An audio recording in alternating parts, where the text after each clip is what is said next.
বন্দরের জট এবং ইন্টারনেটের ধীরগতিতে উদ্বিগ্ন পোশাক খাতের আন্তর্জাতিক ক্রেতা প্রতিষ্ঠান। তৈরি পোশাক মালিকদের শীর্ষ সংগঠন বিজিএমইএ এর কাছে তাদের জিজ্ঞাসা, কবে বাড়বে নেটের গতি।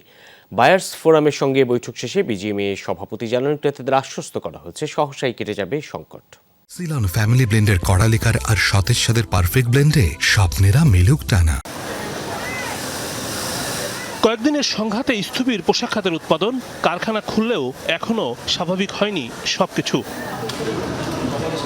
এমন অবস্থায় সার্বিক অবস্থা তুলে ধরতে বায়ার্স ফোরামের সঙ্গে বৈঠক করেছে বিজিএমইএ। সোমবার বিকেলে উত্তরার বিজিএমইএ ভবনে অনুষ্ঠিত বৈঠকে উপস্থিত ছিলেন শীর্ষ ক্রেতা প্রতিষ্ঠানের প্রতিনিধি। বৈঠকে চলমান অবস্থার প্রেক্ষাপট তুলে ধরে বিজিএমইএ। এ সময় পোশাক খাতের উৎপাদন পরিস্থিতি নিয়ে উদ্বেগ জানায় বায়ার্স ফোরাম নেতৃবৃন্দ। দীর্ঘদিন যাবত এই দেশে তারা ব্যবসা বাণিজ্য করছে, আমাদের রাজনৈতিক পরিবেশ এবং সব কিছুই জানে।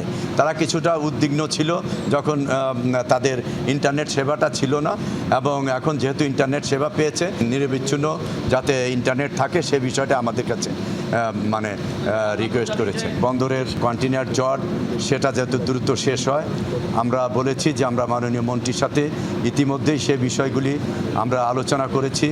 বিজিএমইএ সভাপতি জানান, কাঙ্ক্ষিত সময়ে পণ্যের শিপমেন্ট করা যায়নি, এক্ষেত্রে এয়ার শিপমেন্ট করতে হবে না বলেও আশ্বস্ত করা হয়।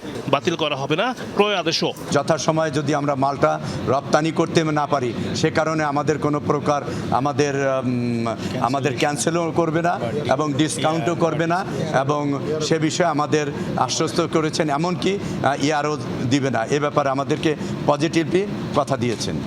বিজিএমইএ এর দাবি, কয়েকদিনের সংঘাতে পোশাক খাতের ক্ষতি হয়েছে হাজার হাজার কোটি টাকা। ৭,৪০০ কোটি টাকার আমাদের এর মধ্যে ক্ষতি হয়েছে। রিমন রহমান, যমুনা নিউজ, ঢাকা।